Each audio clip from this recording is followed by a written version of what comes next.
perawatan sarana lokomotif memiliki standar tepat dan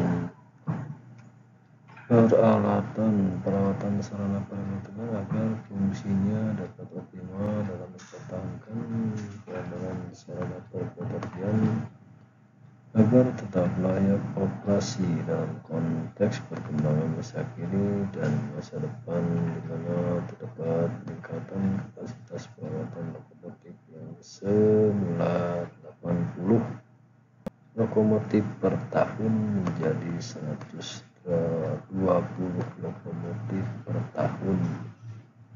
Dari rencana peningkatan kapasitas perawatan tersebut, maka dibutuhkan pengembangan fasilitas perawatan lokomotif kereta api. Survei pendahuluan waktu site visit ini bertemu dengan KPT Pak Budi.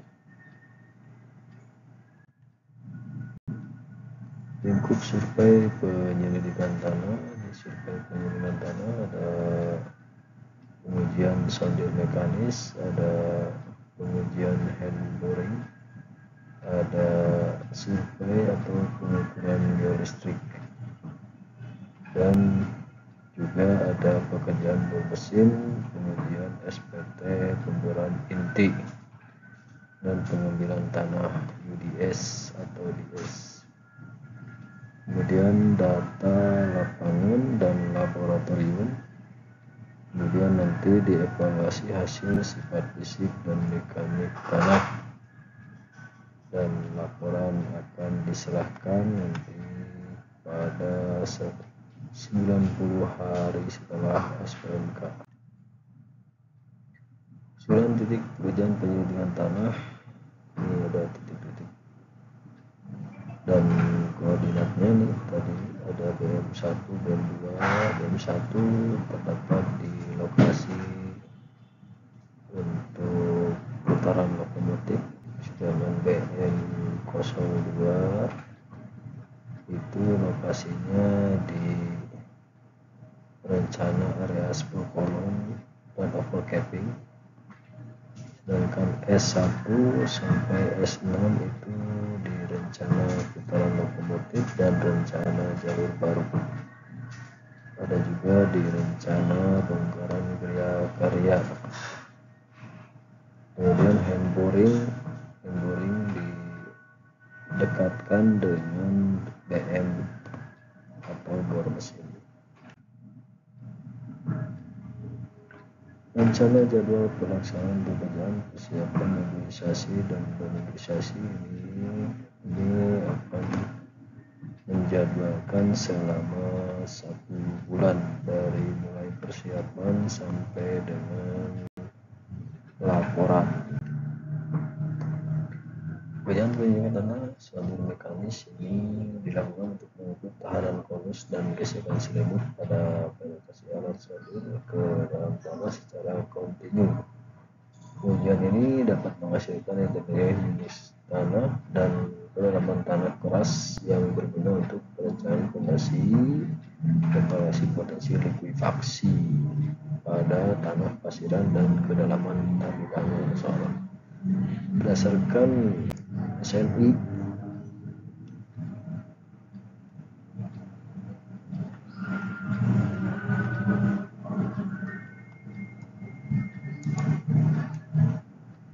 persiapan pengenalan ini tentukan titik sondir sudah kami tentukan, mohon nanti saran dan pandangannya. Kemudian pasang untuk dua angkur, pemasangan dilakukan dengan menekan dan memutar, pastikan hubungkan angkur tetap vertikal.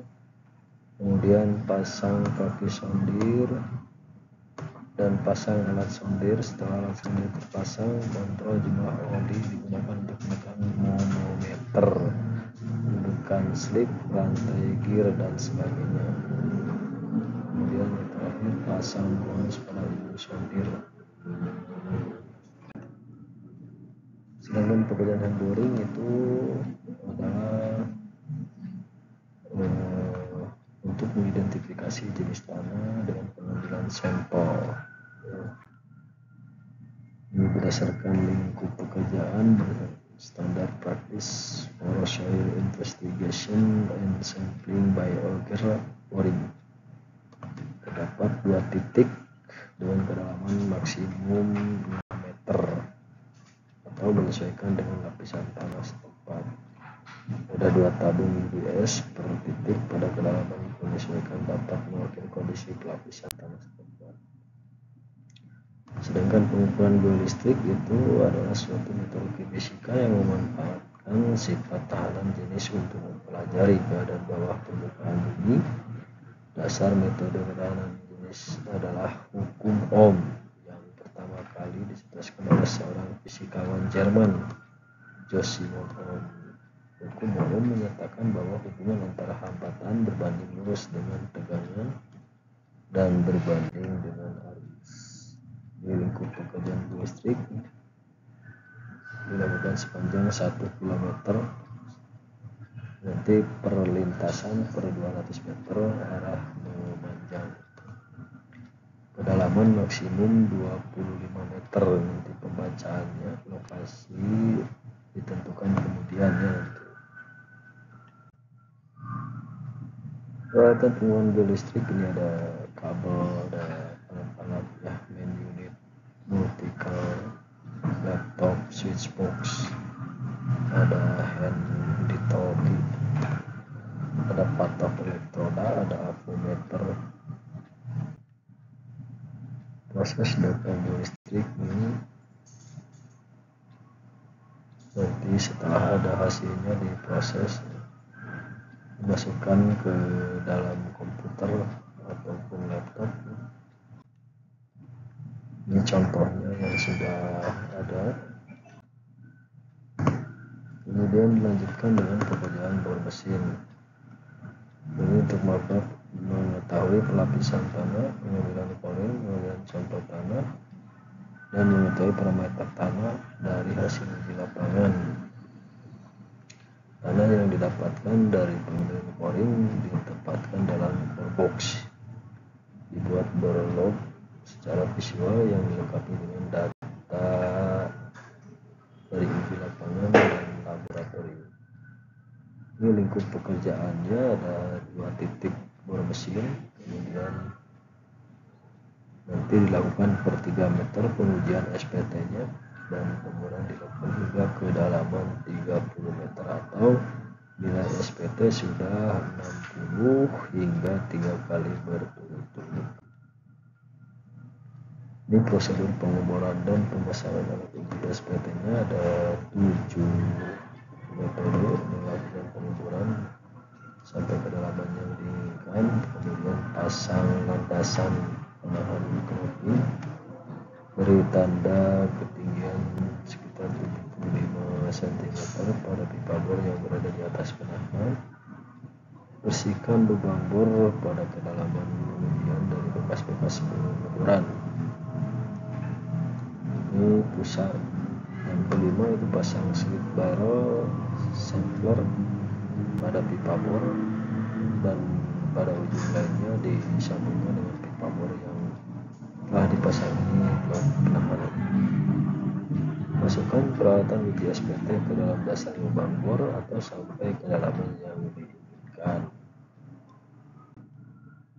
Ini pengujian laboratorium sesuai dengan KK. Ini ada indeks properties, size test, hydrometer analysis test, waterproof limit test,